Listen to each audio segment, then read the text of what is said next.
नमस्ते welcome back to my channel फेरि पनि म न्यू भिडियोको साथमा उपस्थित भइसकेको छु र आज यहाँ मैले लिएर आएको छु खाना र खानाको साथै मसँग यहाँ छ बफ राँगाको मासु र पोर्क रोस्ट पनि लिएर आएको छु र पोर्क रोस्टमा चाहिँ मैले माथिबाट चाहिँ केचप पनि म्यारिनेट गरेर लिएर आएको छु र मसँग यहाँ छ कालो दाल र थोरै सलाद छ र अर्को चाहिँ मैले यहाँ चिप्स पनि लिएर आएको छु आज चाहिँ मलाई चिप्स खान मन लागेर भातसँग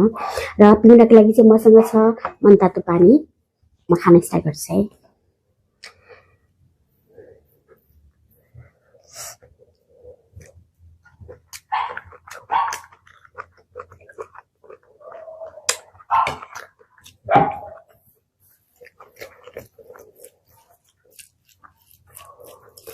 खाना स्टार्ट करें